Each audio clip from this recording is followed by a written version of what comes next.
Guglielmo Marconi nasceu em 25 de abril de 1874, na cidade de Bolonha, na Itália, e foi criado na propriedade rural de seu pai. A casa onde Marconi morava ficava no alto de uma colina que dominava o vilarejo de Pontecchio.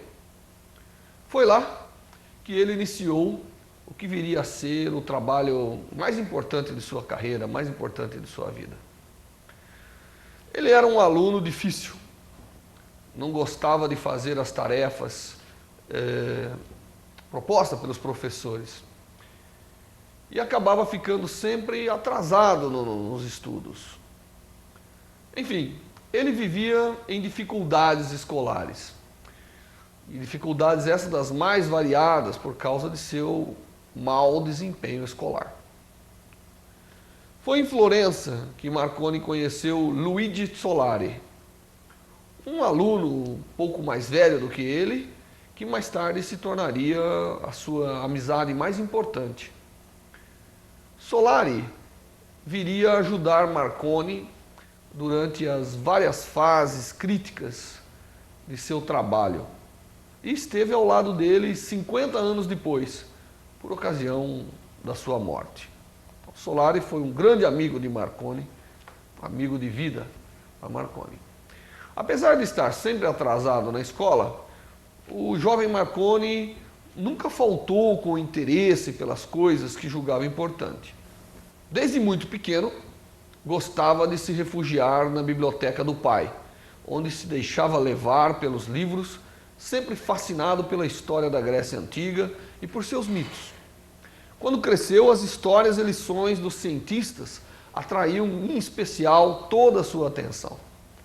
Desde criança, quando tentava consertar seus primeiros brinquedos, Marconi sempre teve curiosidade para descobrir como que as coisas se encaixavam uma na outra.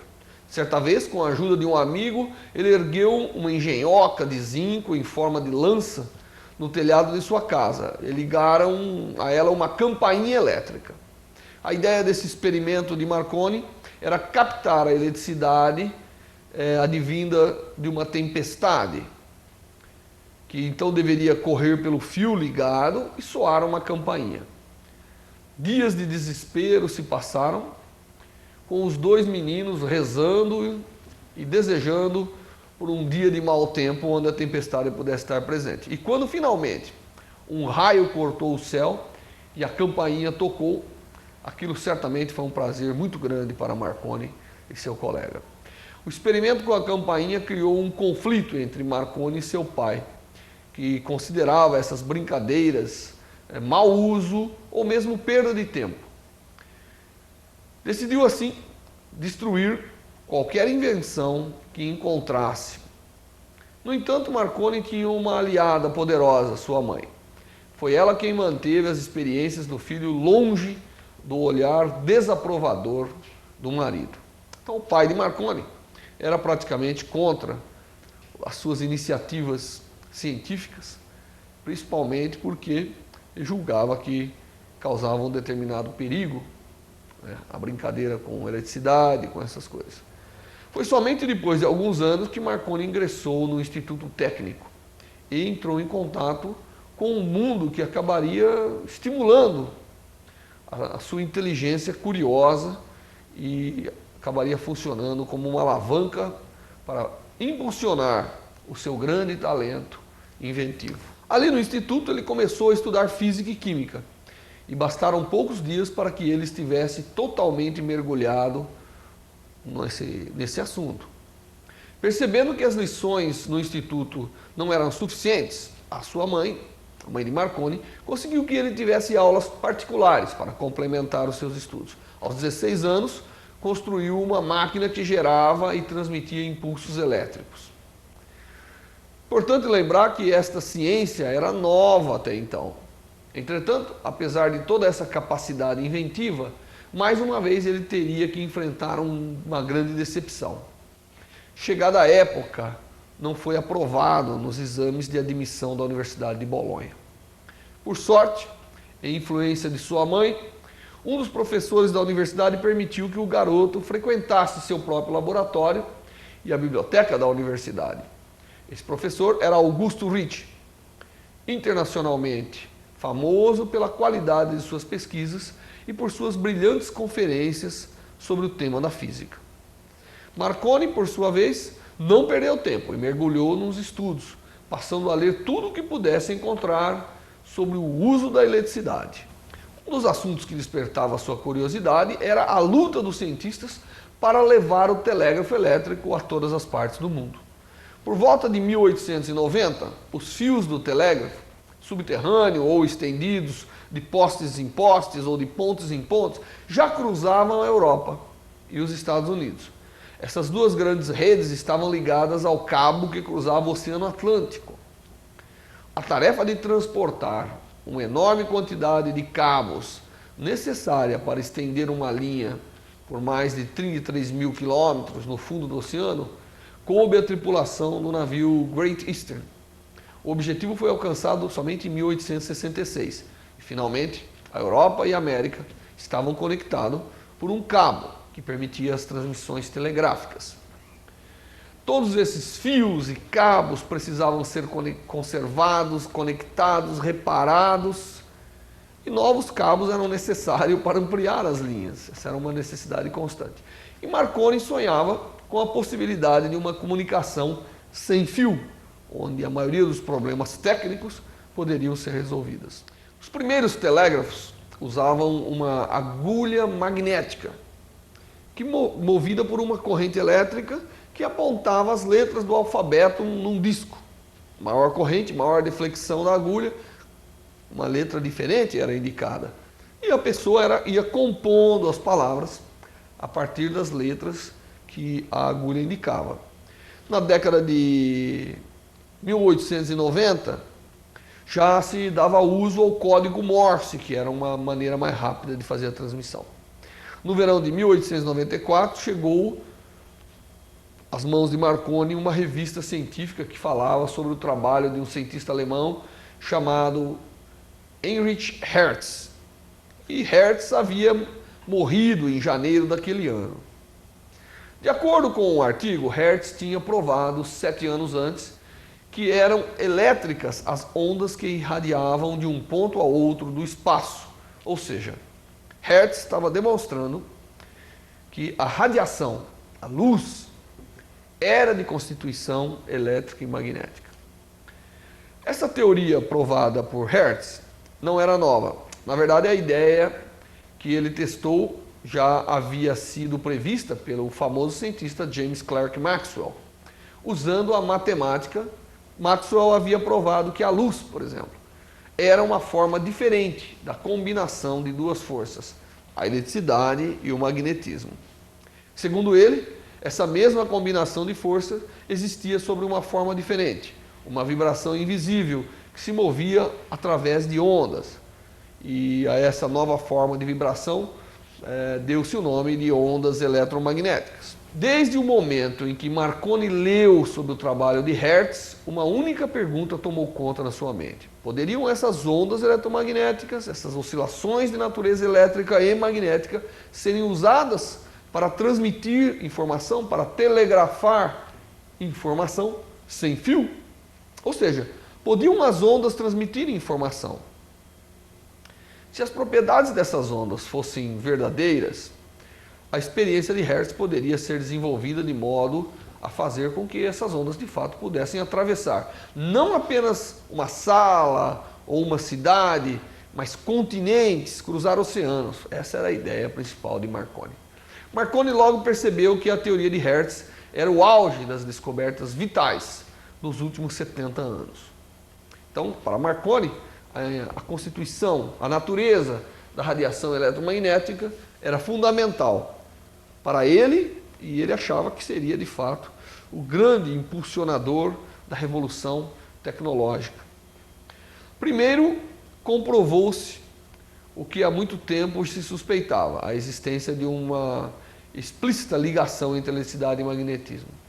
Foi Ørsted quem provou que se uma agulha magnética for colocada junto a um fio carregado, passando eletricidade, sem que se tocassem, a corrente elétrica produzia uma deflexão na agulha magnética, comprovando a natureza magnética e a sua conexão com a eletricidade. A partir desse conhecimento, por exemplo, surgiu o telégrafo elétrico, movido a agulha, como nós havíamos já mencionado anteriormente. Eles também descobriram, essa família de cientistas descobriram que enrolando um fio de uma certa maneira ao redor de uma barra de ferro, né, e fazendo a eletricidade passar através desse sistema, era possível transformar a barra num forte eletroímã, num forte magneto, capaz de atrair outros objetos e assim por diante. O invento do eletromagneto foi o centro da maioria das invenções ocorridas naqueles primeiros anos da eletricidade e do magnetismo. Entre essas invenções estavam a campainha elétrica e o telégrafo Morse, em ambos um fluxo de eletricidade ativa, eletromagnetos para movimentar os martelos que faziam a campainha soar ou pequenas alavancas que imprimiam o famoso código Morse. Essas invenções todas eram baseadas nessa composição de eletricidade e magnetismo, conversão de correntes elétricas em forças magnéticas capazes de movimentar dispositivos e produzir marcas ou sons.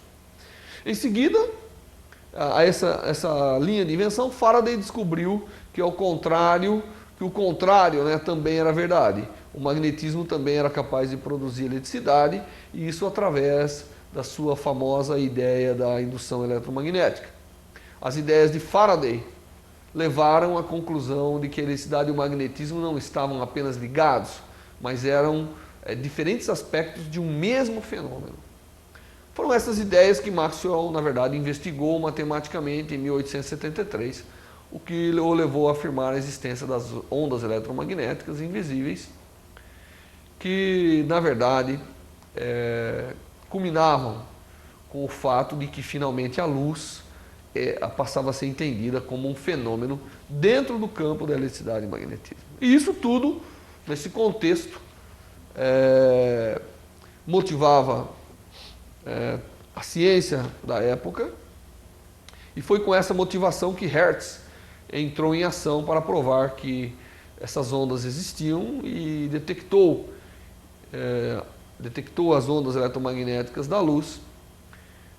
E também hoje nós sabemos que essas ondas eram praticamente ondas de rádio e que entravam para a história como famosas ondas hertzianas, porque foram demonstradas por Hertz que essas ondas eletromagnéticas de frequência mais baixa não eram visíveis, mas eram de característica bem parecida com a luz, só compondo uma outra região do nosso chamado espectro eletromagnético.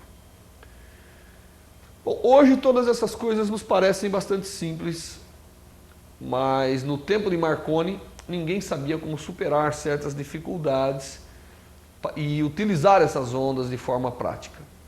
Para transmitir mensagens pelas ondas hertzianas seria preciso saber como que elas poderiam transpor os obstáculos naturais do caminho. Se você vai transmitir sinal, você vai encontrar todo tipo de obstáculo, e era necessário se descobrir como que as ondas poderiam contornar esses obstáculos, sejam eles naturais ou não. Por exemplo, quando se tratasse de enviar mensagens a grandes distâncias, a própria curvatura da Terra estabeleceria uma dificuldade, uma barreira que aparentemente poderia ser insuperável, né?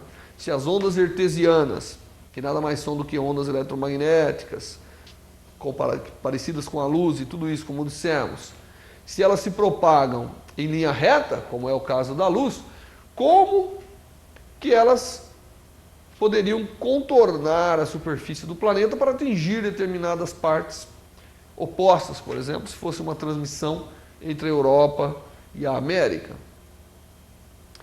Mas antes mesmo de pensar nessas dificuldades, Marconi tinha de resolver um problema preliminar. Como enfiar a informação nas ondas, ou seja, como modular as ondas de modo que elas fossem sinais transmitíveis ou transmissíveis carregando informação. Numa primeira etapa de desenvolvimento, Marconi procurou conjugar e reproduzir as famosas experiências de Hertz, Ricci e outros pesquisadores famosos. Seu objetivo, emitir ondas de um aparelho e captá-las a curta distância e tornar a recepção perceptível, ou seja, tornar a recepção de uma onda emitida algo prático.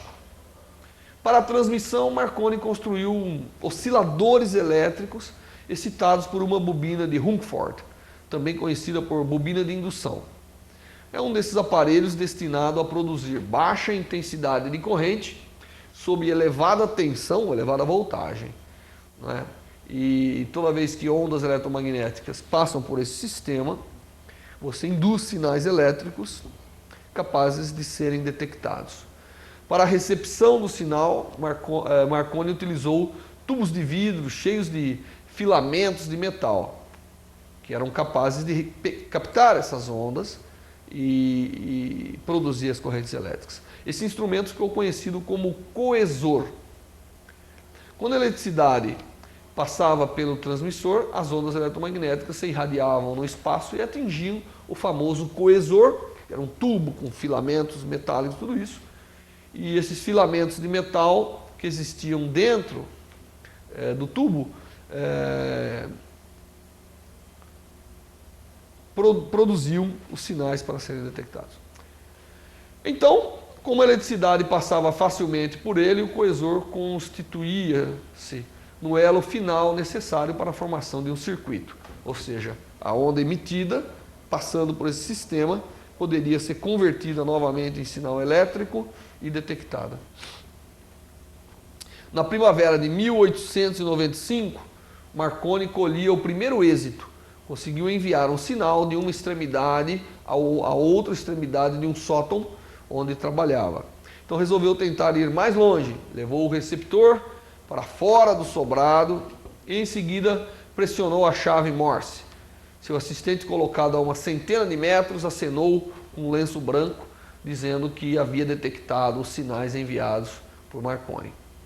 Marconi descobriu que se ele elevasse a placa de seu aparelho a alturas cada vez maiores, né, o emissor, e enterrasse no solo a outra extremidade do seu emissor, ou o outro polo do seu emissor, ele descobriu que funcionava, os sinais se tornavam fortes e podiam ser transmitidos a distâncias mais longas. O aparelho de Marconi em 1895, onde se pode ver a antena de metal que ele usou para enviar os sinais de seu telégrafo sem fio a 1 km de distância. No canto direito da mesa está a chave Morse, ligada a uma bateria no chão e a bobina de indução, um objeto semelhante a um carretel no centro da mesa. O aparelho do lado esquerdo é o gerador de faíscas. A segunda etapa das descobertas de Marconi constituía em se verificar se essas ondas poderiam superar os acidentes naturais, como a gente havia mencionado, montanhas, etc., árvores e assim por diante.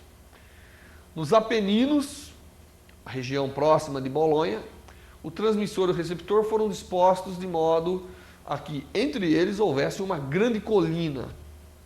As ondas atravessaram-na ou superaram-na e o assistente, o assistente colocado no receptor pôde acusar o recebimento com o disparo de um tiro, como havia sido combinado entre Marconi e ele. Então, foi transmitido um sinal por uma região que no meio havia colina.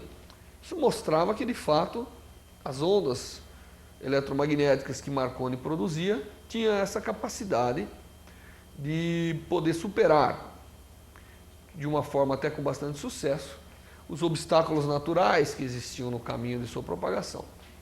Com o sucesso de suas experiências, Marconi resolveu refinar seu aparelho, pois até então ele fora construído na base da improvisação. Foi assim que ele partiu para a Inglaterra, para procurar por pessoas que pudessem se integrar ao seu grupo e colaborar com seu invento. Lá na Inglaterra ele encontrou um engenheiro telegráfico chamado William Preece, que ficou impressionado com o invento e com as ideias de Marconi e logo marcou novos testes em seu próprio laboratório. Em 27 de julho de 1896, Marconi montou seu equipamento no terraço do edifício dos Correios em Londres. Aquele dia ficaria na história como a data do primeiro teste público da radiotelegrafia. Quando tudo estava pronto, ele pressionou a chave Morse a cerca de 1 quilômetro no terraço do outro edifício. A mensagem começou a surgir na impressora Morse, à vista de todos. Aquilo certamente foi a demonstração pública mais importante da viabilidade do que Marconi estava propondo. O sucesso do primeiro teste público sugeria e estimulava a todos para marcar um segundo teste, que foi estabelecido como sendo 2 de setembro do mesmo ano. Agora, além de outros representantes dos Correios, fazia parte da plateia membros do Exército, da Marinha Inglesa, entre outros interessados na telegrafia sem fio. Novamente, a demonstração foi um sucesso absoluto. Ajustes foram feitos e novas antenas foram testadas, até que em maio do ano seguinte, de 1897, os sinais percorreram uma distância recorde de 14,5 quilômetros, sendo transmitidas e recebidas com clareza. Nesse mesmo ano, a Marinha Italiana convidou Marconi para realizar outros testes que responderam muitas questões, entre elas a possibilidade de um sinal ser enviado e recebido mesmo quando num navio, ou quando o próprio navio ultrapassava a linha do horizonte. O navio já saía, já estava sem poder ser visto na linha divisada, né, devido à curvatura, e mesmo assim se foi capaz de transmitir com clareza e receber com clareza, que era mais importante, o sinal. A curvatura da Terra, pelo menos aquelas distâncias consideradas, não parecia constituir um empecilho ou um obstáculo para o fluxo dos sinais gerados. Foi também em 1897 que Marconi fundou sua própria companhia, que no transcorrer de sua vida se tornaria uma produtora mundial de sistemas de comunicações. Em março de 1899, os sinais do radiotelégrafo atravessavam o Canal da Mancha. Fazia-se assim a primeira ligação entre dois países, a Inglaterra e a França. Apenas 5 anos haviam se passado e o telégrafo sem fio já cruzava fronteiras internacionais, mostrando a força que essa invenção representava. Com apenas 25 anos, Marconi foi então para os Estados Unidos e realizou testes para a Marinha Americana. Esses testes não só mostraram o alcance e a confiabilidade de seu sistema, como também deram a Marconi a oportunidade de provar sua utilidade para salvar vidas, quando, na ocasião, um homem foi resgatado em alto mar depois de cair de um navio. E o sinal de socorro foi transmitido através da telegrafia que estava sendo proposta por Marconi. Apesar de tanto sucesso, Marconi ainda estava preocupado com o problema da interferência de sinais entre diferentes emissores e receptores. O que Marconi se preocupava é, se muitos emitirem as ondas simultaneamente, como que um determinado receptor vai poder selecionar de que transmissor aquela onda está vindo. Precisava descobrir um meio de aceitar os sinais de um determinado comprimento de onda e ignorar todos os outros. Só então 2 navios, mantendo seus transmissores e receptores sintonizados no mesmo comprimento de onda, poderiam trocar mensagens livremente, enquanto os outros continuariam se comunicando em outros comprimentos de onda. Quer dizer, Marconi tinha agora o problema de fazer a seletividade dos sinais. O sinal emitido por um emissor chegar a um determinado transmissor escolhido e não a todos. Tá certo? Então, havia necessidade da sintonia para recebimento da mensagem, para evitar as interferências e também para manter a confiabilidade, a confidencialidade das mensagens transmitidas. Durante as viagens marítimas, novos testes levaram a outras conclusões. Por exemplo, os sinais eram muito mais claros à noite do que durante o dia. O raio de alcance noturno chegava a ser 3 vezes maior do que o diurno. Isso lhes forneceu indícios de um problema que deveria ocupá-los durante os próximos anos e que só seria explicado na década de 1920, quando os cientistas entenderam a ionosfera, entenderam a sua composição, a influência do Sol e tudo isso. As partículas carregadas de eletricidade ficam suspensas em várias camadas da atmosfera, criando a ionosfera. Isso é resultado da radiação solar. E elas refletem, essas camadas de íons refletem as ondas eletromagnéticas, mandando-as de volta à superfície da Terra, né? Era por essa razão que as ondas de rádio não se perdiam no espaço. E era essa também a razão das diferenças, né, reveladas na transmissão diurna e noturna. A diferente atividade do Sol durante o dia ou a noite causavam essas diferenças. Em todo o mundo, o trabalho incansável de muitas pessoas alcançaram progressos técnicos significativos. Um controle mais rígido dos comprimentos de onda, ou seja, do intervalo entre os sinais emitidos, né? E maiores raios de alcance para a mesma força elétrica foram conseguidos e estabelecidos. Isso mostrava que estava aberto o caminho para a radiotelefonia. As palavras eram enviadas verbalmente e não mais em código Morse. De fato, faltava somente um pequeno passo para o início das transmissões radiofônicas.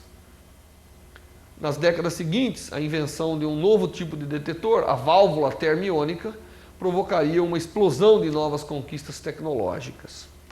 E isso estimulado pelas demonstrações que Marconi havia feito. Em 1909 foi mostrada uma importância muito grande do rádio que Marconi havia inventado. Então, inicialmente foi transmitido o código Morse, é bom deixar claro isso, e depois se conseguia transmitir sinais de voz através dos radiofones. Uma demonstração importante foi feita em 1909, como eu havia dito, né? 2 navios colidiram e com o suprimento de eletricidade e tiveram seu suprimento de eletricidade cortado, evidentemente. Eles estavam prestes a afundar, mas o rádio de um dos navios tinha permanecido intacto e o seu operador ligou imediatamente as baterias de emergência e enviou um pedido de socorro que foi ouvido na costa a 48 quilômetros de distância do local da fatídica colisão. Finalmente, o navio os encontrou, conseguindo salvar mais de 1.600 pessoas. Foi um enorme triunfo e, mais uma vez, o nome de Marconi foi lembrado em todo o mundo e seria lembrado novamente neste mesmo ano por ocasião do recebimento do prestigiado Prêmio Nobel de Física, concedido a ele pelos seus trabalhos importantíssimos na área da comunicação com sinais sem fio. Lamentavelmente, a força do rádio seria posta à prova mais uma vez em abril de 1912, quando o Titanic se chocou contra o iceberg. Os mais de 700 sobreviventes foram salvos pelo Carpathia, um navio que estava a 100 km de distância e que ouviu os pedidos de socorro enviados pelo rádio do Titanic. Infelizmente, quando chegou ao local, o enorme transatlântico já havia submergido há 2 horas, levando consigo aproximadamente 1.500 vidas. Marconi morreu nas primeiras horas do dia 20 de julho de 1937. Estava com 63 anos. A notícia de sua morte foi transmitida pelo rádio ao mundo todo.